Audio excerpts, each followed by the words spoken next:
Okay, next.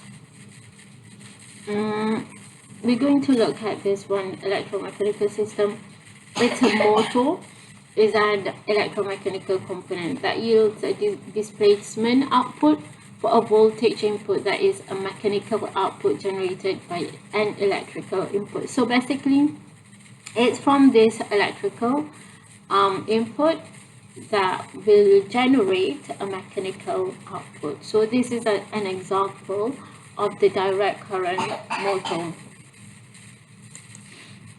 Okay, if we could see here, actuators are the devices that make robot move. So the DC motor is a power actuator device that delivers energy to a load. So if you could see here, actuators are one of the best examples of electromechanical system. Okay, in a DC motor, the winding wrapped around a rotating armature carry the current. So this is the armature where it carries the current, okay?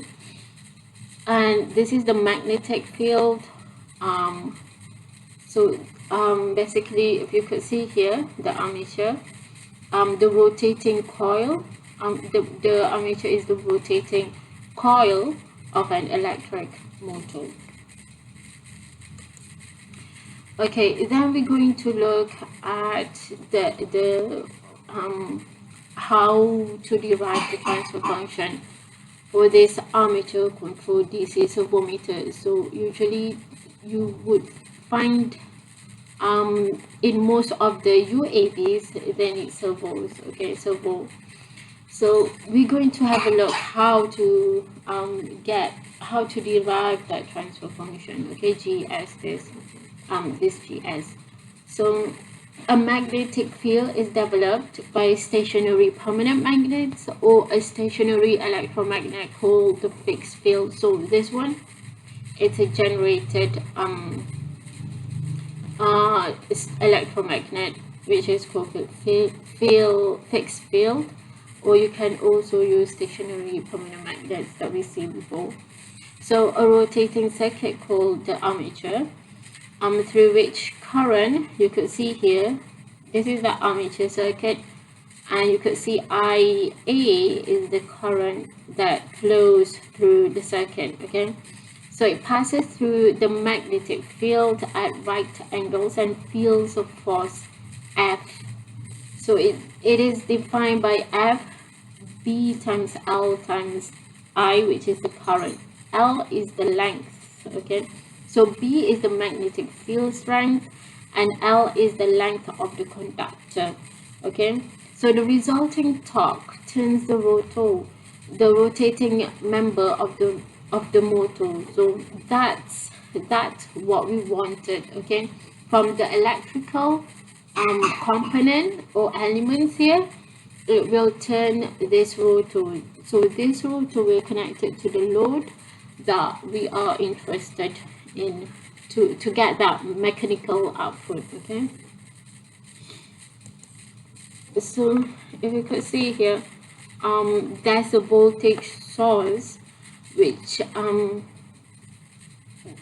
play an important part in armature circuit, okay? So it supply those voltage, the voltage source applied to the motor's armature, where the output is the rotational speed of the shaft. So if you could see here, theta m, which is the what do you call the angular, okay, it's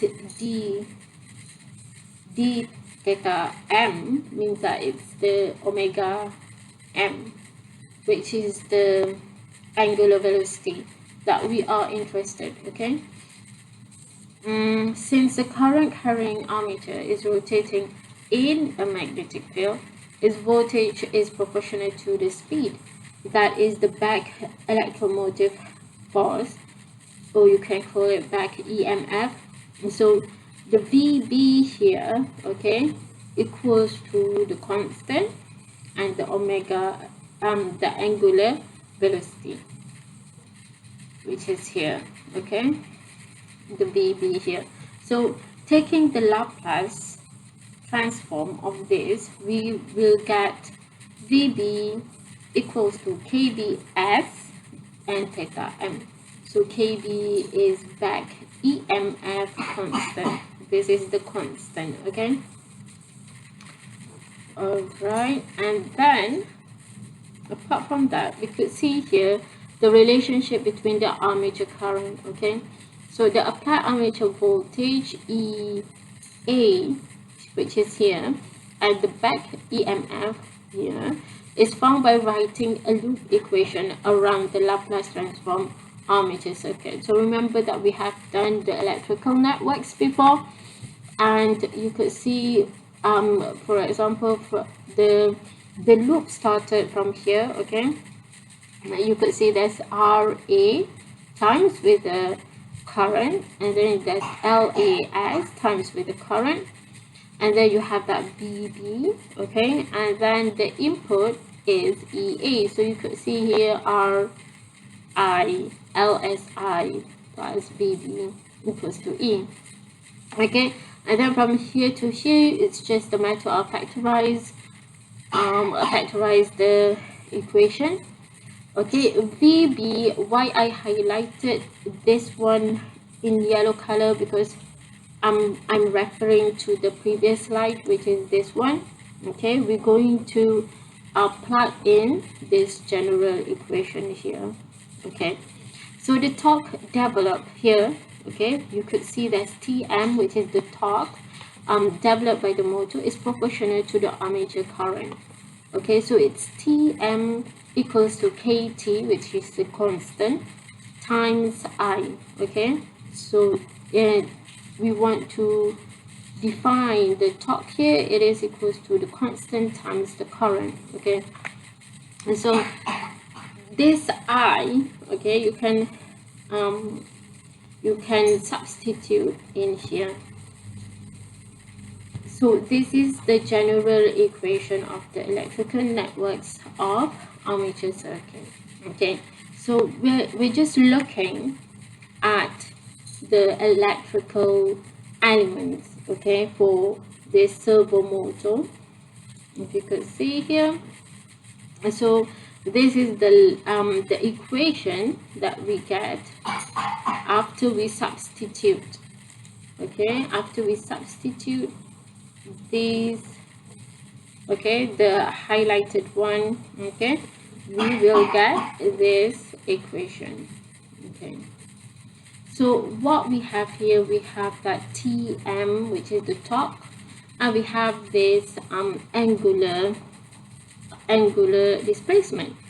If you could see here, the others are constant. Kt and Kb are constant, okay? So this one is what we're looking here. So if you could see here, before this, it's the electrical networks, and again it is connected to the mechanical part. So we're going to look at this one, okay? So what you can see here is this one. So there's torque, there's angular displacement, and then so how to find the Tm here is basically, if you could remember the rotational part, the rotational mechanical part that we have gone through, there's Jm, the inertia, and then S squared plus the damper dms, and then you just times it is times with the angular displacement there. So from here, okay, this is what we define in mechanical part. So what you do is Tm here represents the Tm here that we have derived from the electrical parts here, okay? So you just substitute this equation, the value, not value, the equation of the Tm into this equation, okay? And then you will get this this part, okay? So what you could see here, the LA, because it is so much smaller than RA, so we could neglect it, this part. So it ended up with RA over KT, JS plus dm, because I factorize the S here, plus KB, which is the constant, and then S theta equal to E, which is the voltage supply. And then, okay, after simplification, we gain the desired transfer function, which is defined by this one, theta over EA, which is the input. So we have the output here over the input here. So to simplify it much further, we can conclude that the top one is the K. We can let's say this is K, and this part is alpha, because it's just a constant here. It's the Jm, which is the inertia of the motor, the damper of the motor, Kt and Kb, which is the constant in electrical parts. So all of these are constant, so we can assume that it is equals to alpha. So basically the transfer function that you will get is K over S times with S plus alpha. So this is the transfer function of the servo motor. But hang on, we have to evaluate the constants of Jm, Dm, Kt, and Kb. Okay, we stop for a while.